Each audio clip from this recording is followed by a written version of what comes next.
that's not resetting my resolution. Breaking chains, no more confusion. Healing deep with transformation. I'm moving forward, no hesitation. This is no time, I've got the solution. I'm resetting my resolution. Goals still matter, dreams still grow. All right, so I'm going to stop sharing my screen because I want us to get started. Today is going to be amazing. We have been doing some awesome things, right? We have been definitely seeking the opportunities to heal, the opportunities to grow, the opportunities to hear ourselves and see ourselves in a better and a brighter and more positive light, correct? And as we are growing, let us not forget that this growth requires us to change. It requires us to continue to grow. It requires us to do the inner work as well as the outer work, right? So I had a speaking engagement just prior to this one, and it was phenomenal. And I got an opportunity to speak to some phenomenal people. Some were live, some were on Zoom and other platforms. But in the process, some things came out, and I'm going to try not to shift too much of what I had intended to share with you all. But it's amazing how you go in with one thing in mind and something else happens, right? So I want to welcome everyone first. This is Resetting Your Resolutions, hosted by Training for Life, and I am Chantel Smith. And today's teaching is for men, women, children, everyone, right? Who knows that they are capable of more? Do you know that you're capable of more? Do you truly understand that you're capable of more? This is for the person who has the books, the workbooks, the certifications, the vision board, the prayer journals, the goals, right? And you are trying to walk this out, yet somehow you keep finding yourself in the same place, right? Not because you're lazy, not because you're broken, but because there are hidden costs attached to staying where you are. And today we're going to expose those costs, because healing begins with honesty, right? So let us just open and set the expectations with prayer. So Abba, we just thank you, and we come before you, and we thank you for this opportunity to learn, to grow, to heal, and to transform together. Open our eyes to the places where we have struggled and we have even settled, right? Reveal the patterns that we have normalized as parts of our personality or our attitudes, right? Give us the courage to confront what is no longer serving us, and then release it. Help us to align our thoughts, our actions, and our lives with your purpose in Yeshua's mighty name. And it is so. I want to always stay in that place, right? So we want to say, and it is so, right? So I want to just give you a few of the foundational verses that today's training is going to actually encompass. Hosea 4:6 says, my people are destroyed for lack of knowledge. That's Amplified Classic, right? Many people quote this scripture all the time, right? But do you truly understand what it's saying? The enemy does not need to destroy you. He doesn't. He simply needs to keep you unaware, unaware of the cost, unaware of the patterns, unaware of the consequences, unaware of the solutions. And today we gain awareness. This is our whole goal showing up today, to gain awareness, because awareness creates choices, and choices create transformation. Let's say that again. Awareness creates choices, and choices create transformation. How many of us are transforming today? Right. Let's put a 1 in the chat. Thank you. Now, our next verse is Romans 12:2. Do not be conformed to this world, this age, fashioned after and adapting to its external, superficial customs, but be transformed, changed by the entire renewal of your mind. Transformation begins in the mind before it ever happens in your behaviors. So many women are trying to change their behaviors while protecting the beliefs that created the behaviors. Think about that. What beliefs created the behaviors that you now display? You cannot outperform your identity for long. You can't. And eventually, every behavior returns to what your subconscious mind believes you deserve. So here's a thought I want to give you all.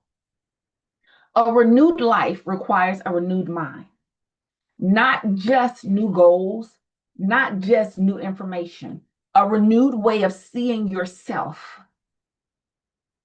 Have you renewed that?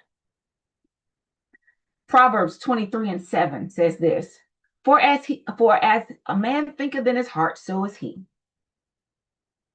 Note the scripture does not say as he thinks occasionally. It says as he thinks in his heart. The word heart in biblical language often points to the inner operating systems of a person, not the physical heart. The inner operating systems, all of it, the subconscious, the belief center, the place from which decisions flow. What you repeatedly believe eventually becomes what you repeatedly create. Look at what you're creating. Speak to what you believe. If they don't line up, guess what? There's a disconnect and you need to make some changes. Can we all say, right? That's me. Okay. So now let's talk about the cost of inaction. Everything costs something. The question is not whether you will pay. The question is what you will pay. The cost of change or the cost of staying the same. The cost of change means paying with your comfort, paying with your old self. It means actively pursuing and chasing and eventually capturing and acquiring and adapting to a new version of yourself. Are you willing to sacrifice the old version of you? The today version of you right now? If you're not, then that means that you're willing to sacrifice the potential that's within you.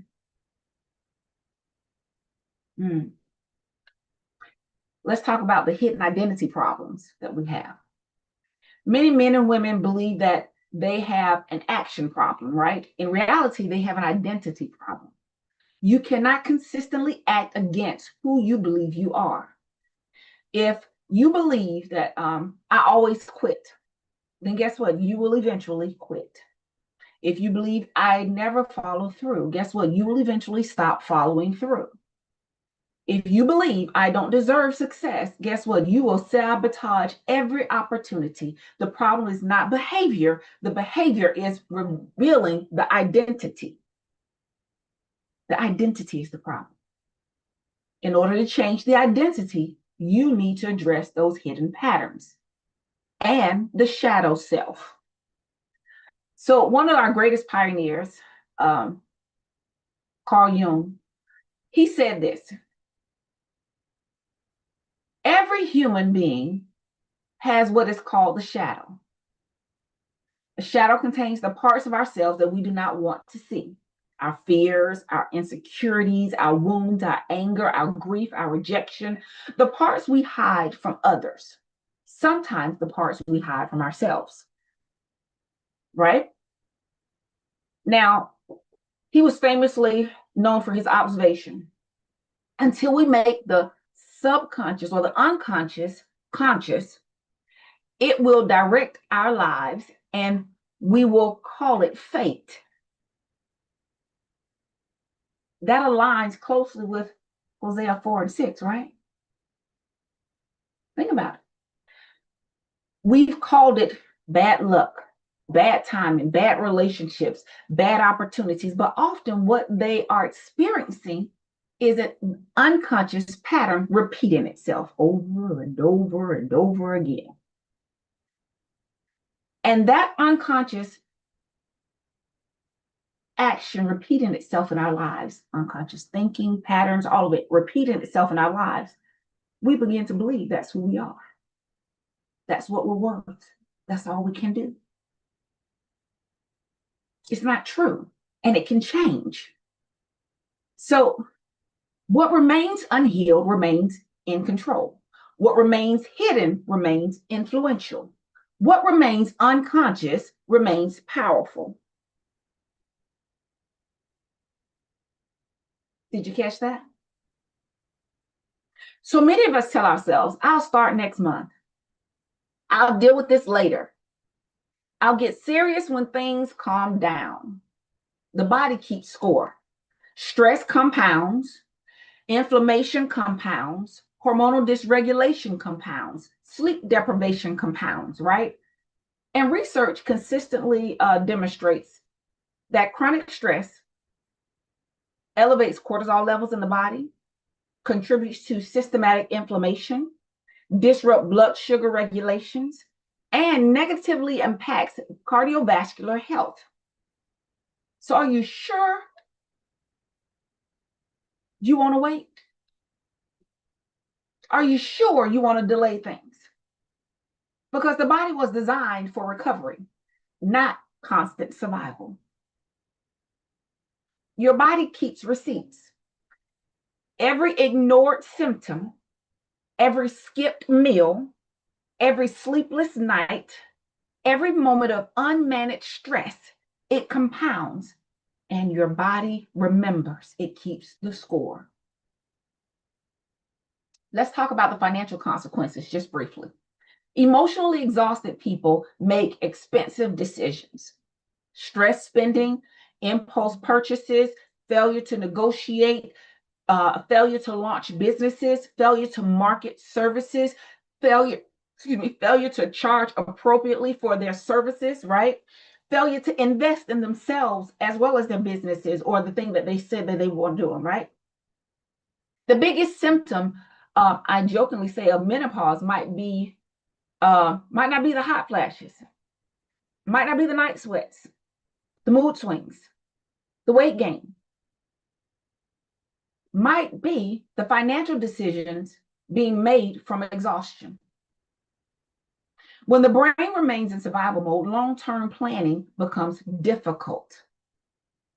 And how many of us know when something becomes difficult, we resort back to what's comfortable. We resort back to what's familiar. The nervous system prioritizes immediate relief over future reward. Does that make sense? Immediate relief over future reward. Let's talk about how it affects your relationships. Unhealed pain leaks. Broken people break people. Hurt people hurt people.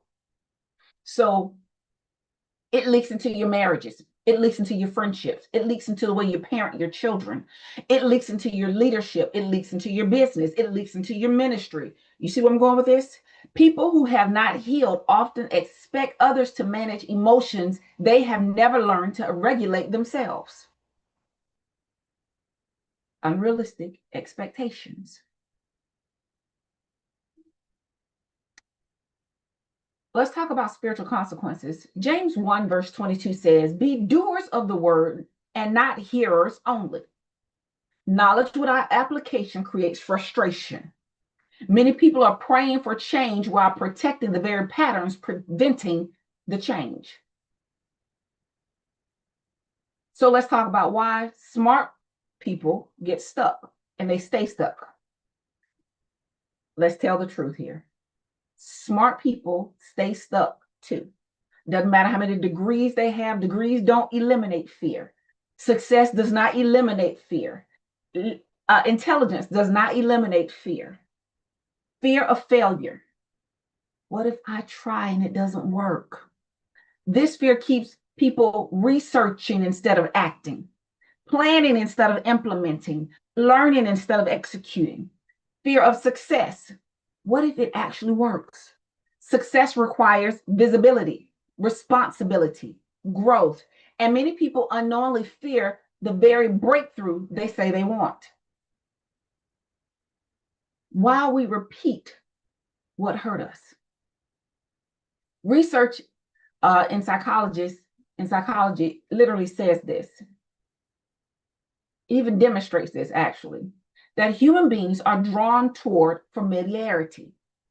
What's familiar to you, even when familiarity is painful. How many of you know or have a friend who was in an abusive relationship and they stayed so long, and you were like, why do you keep staying? It was familiar.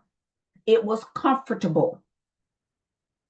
The brain goes to what's familiar and what's comfortable. This explains why people return to unhealthy relationships, why they procrastinate, why they self-sabotage, why they remain stuck. The brain often chooses familiar pain over unfamiliar freedom. Think about it. Some women are afraid of failure, right? They're afraid of freedom. Freedom is unfamiliar. Healing is unfamiliar, right? Peace is unfamiliar. Success is unfamiliar. That's just like someone you know who's been to jail, right? They hated it in there, but then they get out and they do something that's going to land them back in there. It was familiar. Being out in the world free, no one telling you when to eat, when to sleep, when to go to the bathroom, when it's okay to do something. That is fear. It is frightening when you've had someone do that to you and tell you and instruct you every day for so many years. That becomes fear. And the nervous system often interprets unfamiliarity as danger. Danger, danger, Will Robinson. And so the wilderness between identities. So most people are in what I call the wilderness between their identities, right? You are no longer who you were, but you have not fully become who God created you to be. This space feels uncomfortable, confusing, lonely, frustrating, yet scripture shows us this pattern repeatedly. Think about it. Moses on the backside of the mountain, Joseph in the prison, David, that time between being anointed to be king and actually becoming king, Esther, the year she spent being prepared to be the queen and then becoming the queen. And then she still had that uncomfortable time of having to go through making the decision, do I risk my life to save my people? Paul, his road to Damascus journey that knocked him off his horse, cost him his sight, and he had to trust the people around him to get him someplace safe. But think about Zacchaeus, the one who was told to go and lay hands on him and give him his sight back. Uncomfortable, right? And each experienced a transition season, right? God often develops identity before he releases assignment. You got to know who you are before you can fully walk in who you are. And it has to be in you, completely open and available and in work in you, so that when you get out there in the world and the world starts to chatter and the world starts the foolishness and the feedback, you are not swayed, you are not moved, you are not transitioning, you are not backing down, you are staying firm, flat-footed, and planted on who you're called to be and what you're called to do. Matthew 9:17. Neither is new wine put into old wineskin. The reason you don't put new wine into old wineskin is because the fermentation is different. And the old wineskin will burst from the pressure of the new wine because it's going to be greater than the wine that it had cultivated and cured in that wineskin previously. Many women want new outcomes while protecting old thinking. Many men want new circumstances to evolve while still cultivating and clenching tightly to the old versions of themselves. New wine requires new containers. You got to be willing to shed the skin like a snake. Shed it. If God is trying to take you somewhere new, your mindset must become new. Your boundaries must become new. Your habits must become new. Your relationships must become new. Your standards must become new. New. So that you can fully inhabit the newness of who God is calling you and created you to be. But here's the cost of that unhealed trauma. Many men and women think that trauma only refers to catastrophic events. Actually, it doesn't. Trauma can also include chronic criticism, abandonment, betrayal, emotional neglect, loss, divorce, bullying, financial instability. You ain't got to raise your hand and say that's me, but if you know somebody who's been through that, just put a 1 in the chat for me, all right? Parentification, meaning you're going to parent every person around you, right? Repeated disappointments. The body remembers experiences, the mind minimizes. This is why healing cannot happen through information alone. Healing requires integration. Your mind, your body, your spirit, your emotions, your behavior, and your beliefs. And don't forget your finances. The totality of you has to heal. The nervous system dysregulation. So all of you know that I'm a social worker, but the DSM-5 principles remind us this, that avoidant behaviors often become reinforced because they temporarily reduce discomfort. Avoidance feels good temporarily until the consequences arrive. The nervous system begins choosing familiarity over possibilities. This is not weakness. This is conditioning. Conditioning can be changed. So you have to do the work to change how you show up for yourself, how you respond, how you react. You have to do the work so that, guess what? That what was familiar does not win the internal battle. Your body is trying to figure out, can I trust you to do what you say you're going to do? Can I trust you to show up for me the way you show up for others? Can I trust you to walk through this journey of healing, as uncomfortable as it may be, as scary as it may become, as unfamiliar as it is? Can I trust you to show up every single day and do what you say you're going to do? If your actions don't line up with your words, then your body feels I can't trust you. So guess what? It goes back into survival mode and it returns to what's familiar. Comfort and familiar pain. One of the most dangerous places is to be comfortable in misery. It hurts, but it's familiar. And familiarity often feels safer than uncertainty. That familiar prison of pain and brokenness feels more safe and comfortable than the unfamiliar process of healing, moving forward, growing. But how many of us know, in order for us to become who God created us to be, in order for us to move forward and release the gifts that are placed within us fully into the world, that we may be an impact in the world, we have to get uncomfortable. There is nothing ever good that has grown out of comfort. Nothing ever good came out of that place of being laid back with your feet up and a cool drink in your hand with a fan on you and some grapes being fed to you. Nothing powerful, impactful, and life-changing ever came out of that situation, right? So let's get uncomfortable. Let's keep going. Perfectionism. Perfectionism is often fear working under makeup, or with fear wearing makeup, as I call it. Perfectionism is procrastination in a designer outfit. You don't need perfection. You need progress. Daily, consistent progress. I don't care how small or big it is. Daily, persistent, consistent progress. The survival mode trap looks like this. Many high-functioning people have become experts at survival. I used to be one of them. Sometimes I still resemble it. It's on a work in progress, just like everybody else, right? I don't walk around here professing I'm perfect and got it all together. We keep showing up, keep serving, keep producing, keep giving, while internally running on fumes.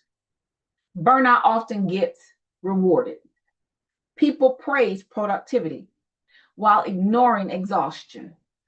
Some of us feel guilty for just laying down, taking a 30-minute nap in the middle of the day when you know that you are tired, worn out, and worn down. That's not showing yourself love or compassion. You have to show yourself the same love and compassion that you would show to some stranger that you meet who is in desperate need.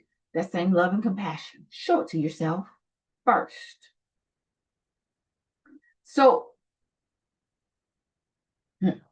research has linked chronic burnout with increased inflammation, cognitive decline, sleep disruption, anxiety, depression, and impaired immune functions. See, burnout feels productive until the bill arrives. The cost of burnout could cost you your life. I keep telling you all, imagine yourself as that fine china cup. The teacup with all the little, I call it frou-frou, all the little frou-frous on it, all the little embroidery on it, with the beautiful plates up under it. We hold the edges, we hold the handle with the pinky out. Why? Because we are refined. But your life is this cup and the saucer. We have to learn to not pour from our cup, but allow the cup to overflow. And what is caught in the saucer, we will freely give out and pour out to others.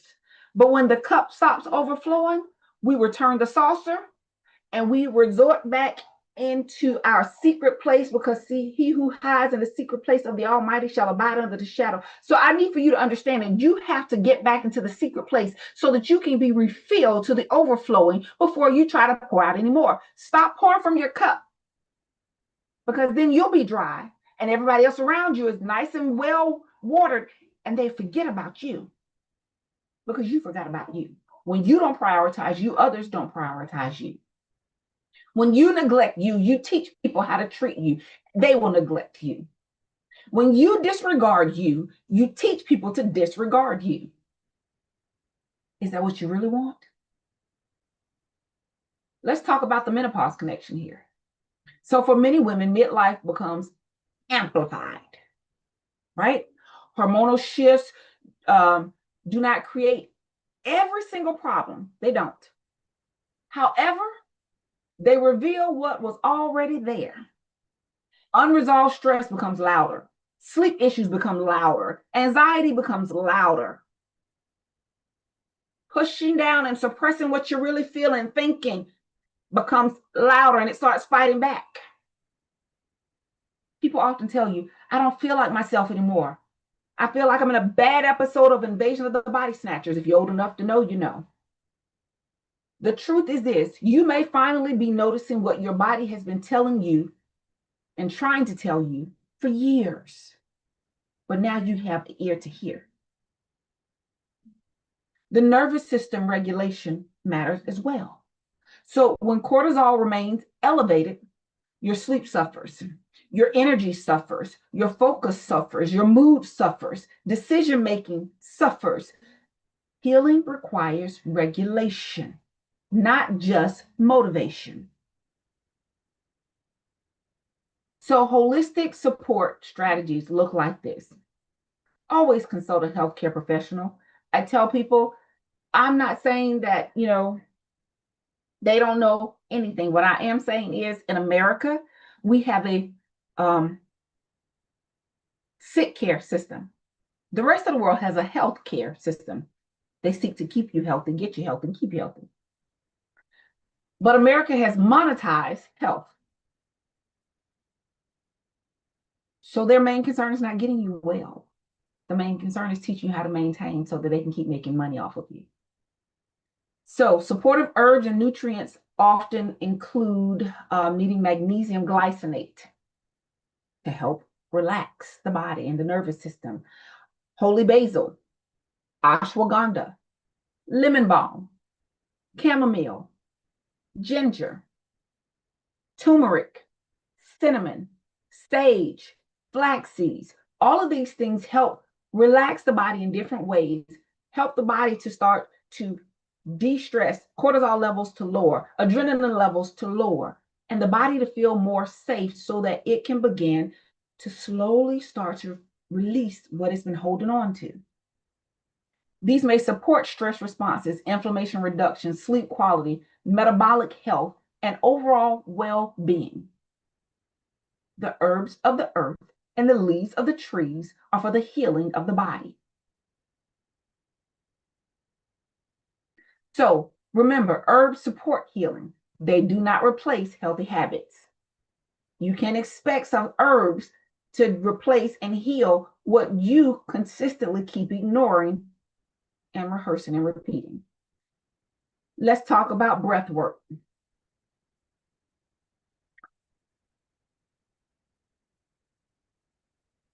When I say take a deep breath, I want people to understand what I mean by that.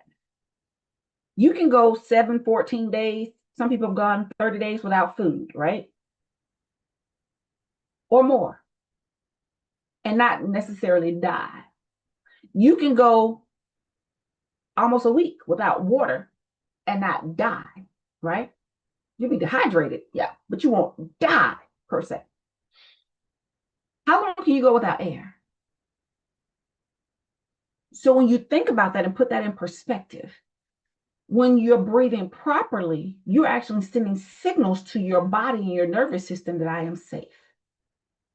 Breathing properly means breathing in your nose. Hold it at the top for just a few moments. So breathe into the count of 4. Hold at the top to the count of 4, and breathe out your mouth to the count of 6. This tells the nervous system, hey, we're safe. So if you put your feet flat on the floor, shoulder width apart, sit up straight in your chair, roll your shoulders back and bring them down. Get them all up there by your ears. Let them go down, right? We're going to inhale through our nose. Holding at the top. Let out your mouth.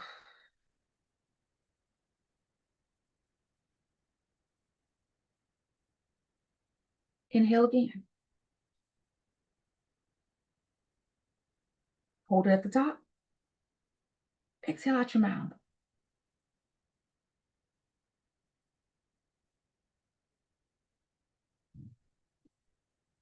Keep going.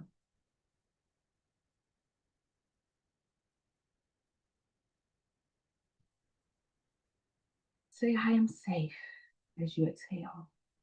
I can rest. I can heal. You see, the long exhales activate the parasympathetic nervous system. And this tells your body, I'm safe. It tells your body, I'm able to rest. I can rest. I can heal. And so if you were to just, in stressful moments,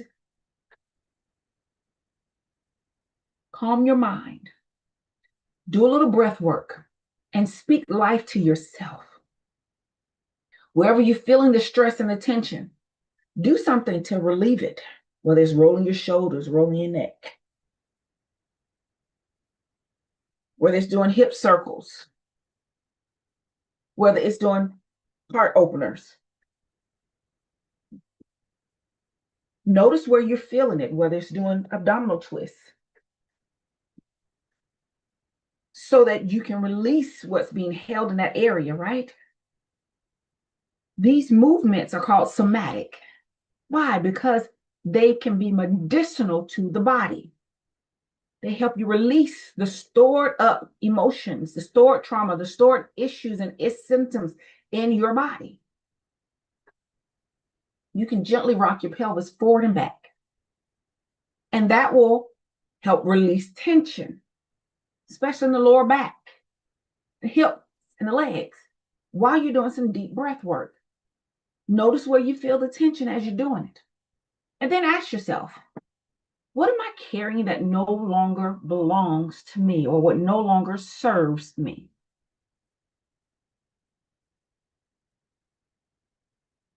And give it a few minutes.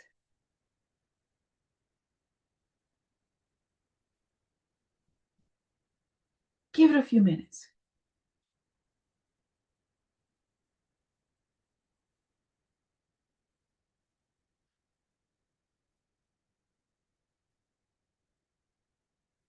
And as you relax your jaw, as you relax your shoulders, as you allow your body to soften, I want you to think about this.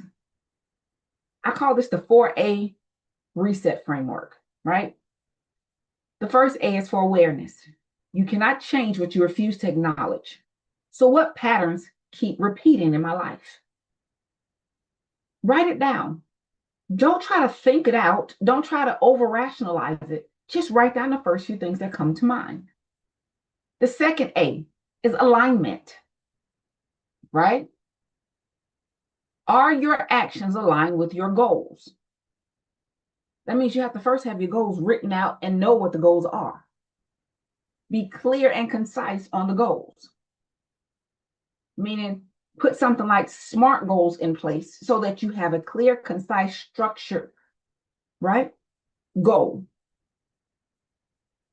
And then notice that your alignment is not your intentions, it's your actions, right? The third A is action. Small, consistent action beats occasional motivation. So every single time I wake up, I do this. Every single day, I do this. Every single small, consistent action. It's not about perfection, it's about progress, consistent and intentional progress, right? And then the fourth A is accountability. Transformation accelerates when someone can see what you cannot. Healing was never meant to happen in isolation. Make sure you have some accountability partners, some people who will hold you accountable, call you on the carpet, tell you the truth, not just be yes men or women, not just be like, oh, I saw your efforts and that was great. No, tell you, I saw you try, but guess what? A try doesn't beat a do. So let's get to doing.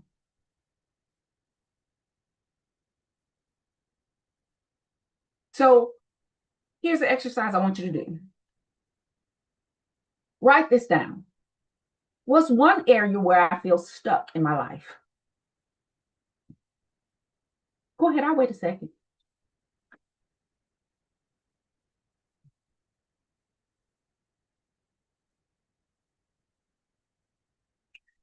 Number two, what staying the same is costing me? Think about the cost. What is it really costing you to stay the way you are right now? Is it costing you relationships? Is it costing you peace? Is it costing you money? Is it costing you growth? Is it costing you your passion or your company? What is it costing you? Because comfort has a price, and the future you is paying for it. Number three, what change could make possible? What change can I make possible? So write out a few steps that you can do consistently and intentionally daily. It can be small steps. Growth by millimeters, by inches, or by miles is still growth. It just depends on how fast you want to get there. But you don't want to make it so hard that you don't get there. The whole point of doing it is to get there, but learn how to enjoy the journey on the way there, wherever there may be. Learn to stop, smell the roses. Learn to appreciate when someone offers help. Learn to thank people and be grateful. Gratitude journaling is a paramount, it's a must. And number four, what's one action that I will do within the next 24 hours? Not 1 week, not 1 month, within the next 24 hours, one day, towards my goal.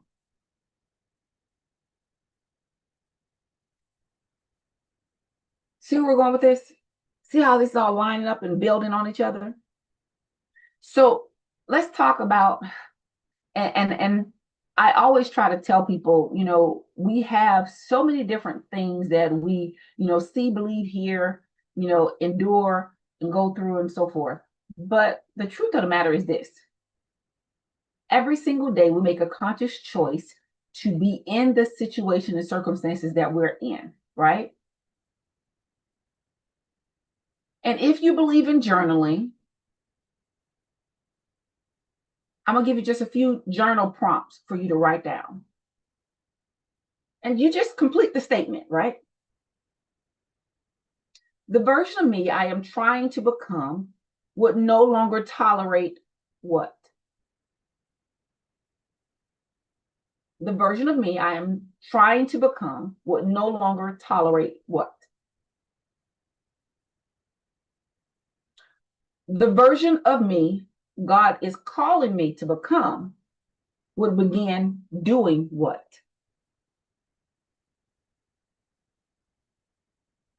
The version of me that God is calling me to become would begin doing what? Number 3. The pattern I am finally ready to release is what? The pattern I am finally ready to release is what? The cost of staying stuck is what? The cost of staying stuck is what? The freedom I desire is what? What is it? The freedom I desire is fill in the blank.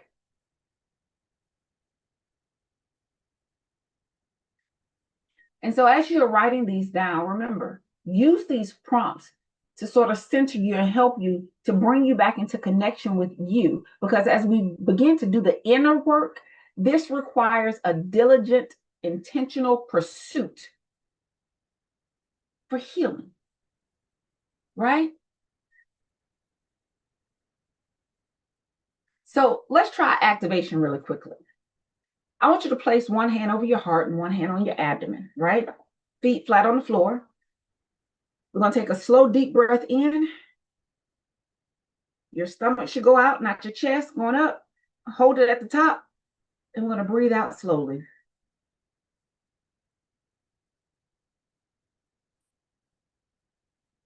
Breathe in.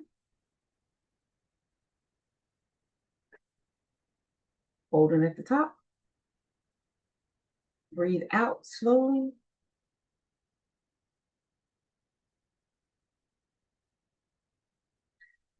Ask yourself this one. Where have I been settling?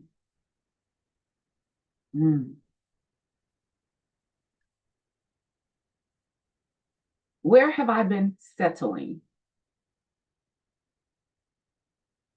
Ask yourself this. Where have I been shrinking? Where have I been shrinking? Number 3. Where have I been avoiding? That's deep. Where have I been avoiding?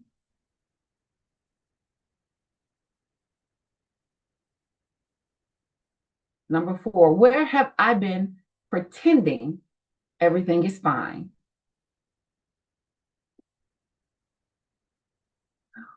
Where have I been pretending that everything is fine?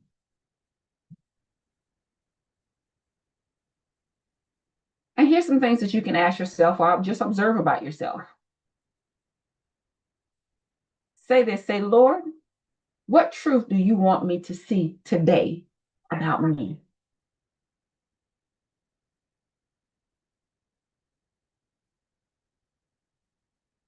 Now I want you to pause. Take a few deep breaths. What truth do you want me to see about me today? And as you breathe, I want you to listen. Observe what thoughts enter or emerge. Observe what emotions surface. Observe what memories appear. Now,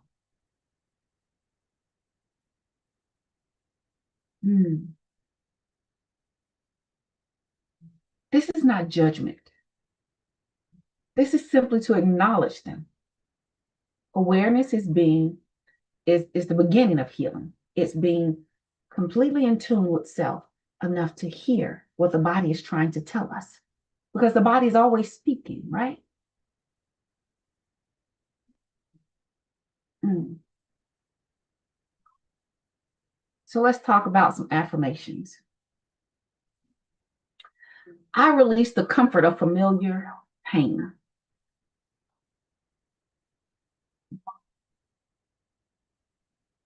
I release every identity that no longer serves my purpose.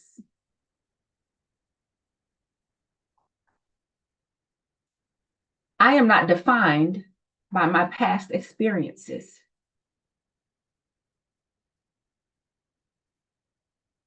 I am capable of change.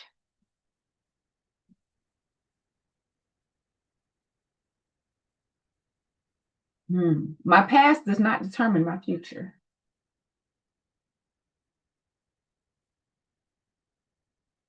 I choose courage over comfort.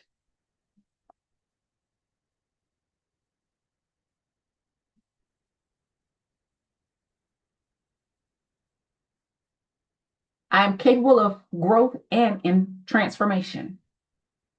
I'm capable of growth and transformation.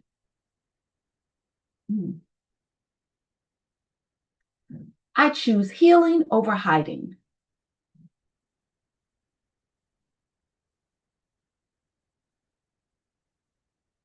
I trust myself to take aligned action. I trust myself to take aligned action. I choose progress over perfection.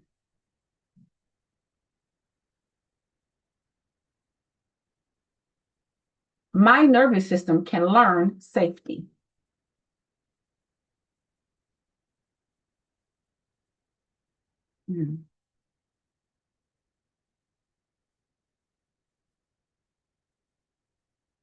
I regulate my nervous system and honor my healing.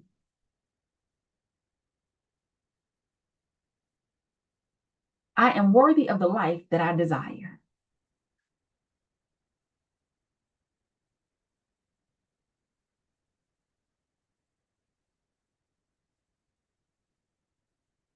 I'm going to give you one more verse. Ephesians 3:20 says, now to him who, by in conscience of the actions of his power that is at work within us, is able to carry out his purpose and do super abundantly, far above and above all that we dare ask or think. Notice the power is already at work within us. The question is not whether God is able. The question is whether we are willing to participate in the process of becoming. Because the hidden cost of staying stuck is not simply what you lose, it is who you never become.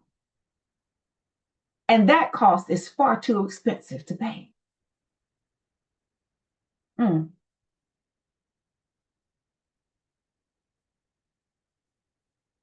So here's my last challenge to you all. The hidden cost of staying stuck is rarely visible in the beginning. It isn't. It shows up later in your health, in your finances, in your relationships, in your confidence, even in your purpose. The question is not whether staying stuck costs you, because we know it does. The question is, what is your current situation costing you that you're not willing to pay? I want you to write that down and then decide, not someday, but today, are you willing to pay the cost?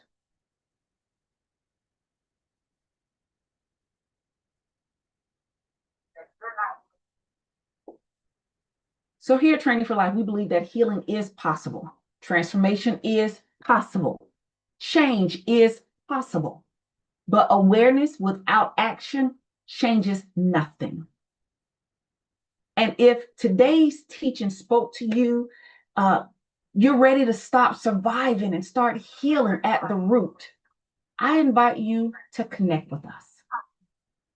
The website will be somewhere around this video. I want you to reach out because healing can be your portion. Healing is your portion. You're called for it. You're created for it. What someone did to you in your childhood or in the past, you had no control over that. But you not healing from it, you have every control over that. So whether you're navigating menopause, burnout, exhaustion, emotional overwhelming, life transitions, or feeling stuck in patterns that no longer serve you, support is available. The life that you want is often waiting on the other side of the decision that you've been avoiding. So make the decision because healing can be yours. I'm freely offering it to you and it's available to you. I love you all to life. I'm going to stop the recording so we can have our Q&A session. But by all means, reach out to me, connect with me if you truly desire to heal beyond the cycles and the systems that you have thought were your personality and you thought were your behaviors. Go forth.